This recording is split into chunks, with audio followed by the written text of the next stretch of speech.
आज Doubtnut app download करें। Doubtnut पर अपने सभी गणित, रसायन विज्ञान, भौतिक विज्ञान और जीव विज्ञान के डाउट्स का करो सफाया। बस प्रश्न की फोटो खींचो, एक ही प्रश्न को क्रॉप करो और तुरंत वीडियो सोल्यूशन पाओ।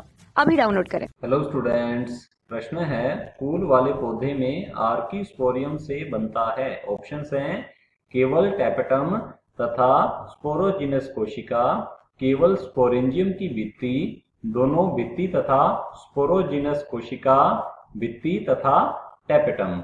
तो सबसे पहले हम जान लेते हैं फूल वाले पौधे अर्थात इन्हें पुष्पीय पादप भी कहा जाता है। तो यहाँ हम लिख लेते हैं पुष्पीय पादप या इन्हें एंजियोस्पर्मिक पादप या एंजियोस्पर्म्स भी कहा जाता है। तो पुष्पीय पादप में दी गई है आर्कीस्पोरियम कोशिका। तो लिख लेते हैं लिखेंगे आर्कीस्पोरियम। तो लिख लेते हैं सबसे पहले आर्कीस्पोरियम, या फिर इसे कहा जाता है प्रपसु कोशिकाएं। तो लिख लेते हैं प्रपसु कोशिकाएं।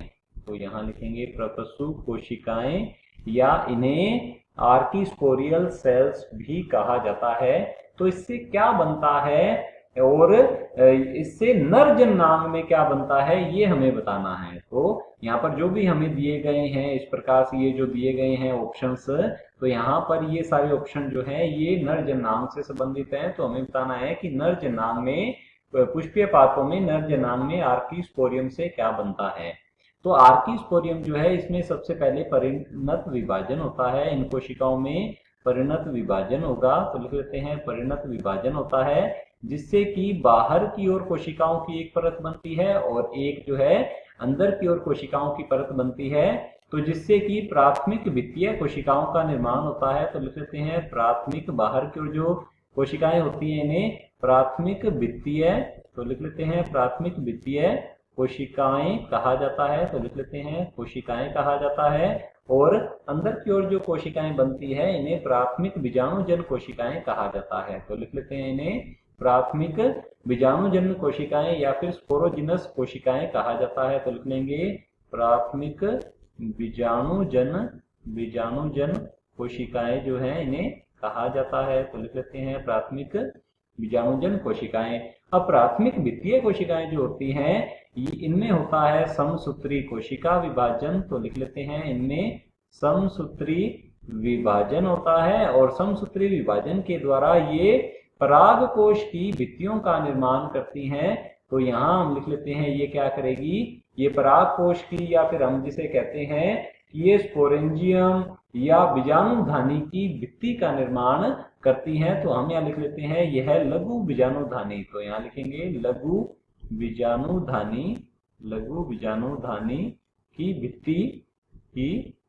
भित्ति का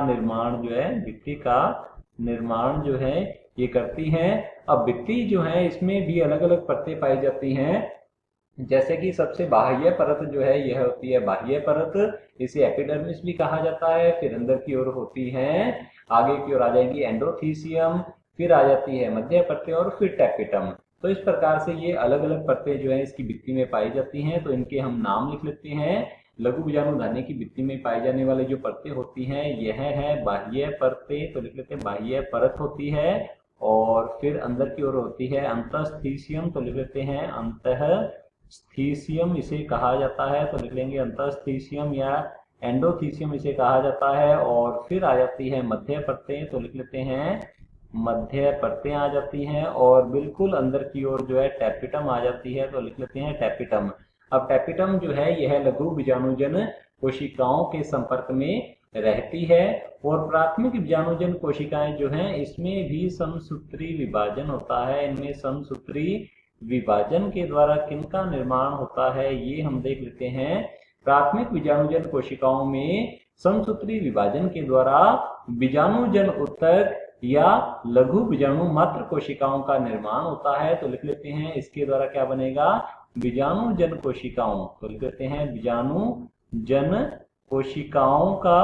कोशिकाओं का निर्माण होता है, या कोशिकाएं इन्हें कहा जाता है, इन्हें अंग्रेजी में स्पोरोजिनस कोशिकाएं भी कहा जाता है। तो चलिए देखते हैं ऑप्शंस की ओर। ऑप्शन ए दिया गया है केवल टैपेटम तथा स्पोरोजिनस कोशिका। तो स्पोरोजिनस कोशिका जो है ये तो बिल्कुल सही है। इनसे बीजाणुजन कोशिकाओं का निर्माण तो होता ही है। आर्किस्पोरियम कोशिकाओं से बीजाणुजन कोशिकाओं का निर्माण के साथ साथ लघु बीजाणुधानी की भित्ति का भी निर्माण होता है। तो यहाँ पर केवल टैपेटम का निर्माण नहीं होता, अन्य जो परतें होती हैं लघु बीजाणुधानी की भित्ति की अन्य परतों का भी निर्माण होता है। तो ये हमारा ऑप्शन जो है गलत होगा। ऑप्शन बी दिया गया है केवल स्पोरेंजियम की भित्ति, तो ये भी हमारा ऑप्शन जो है गलत होगा। केवल भित्ति का निर्माण नहीं होता, इससे बीजाणुजन कोशिकाओं का भी निर्माण होता है, लघु बीजाणुजन उत्तक या बीजाणुजन उत्तक का भी निर्माण होता है।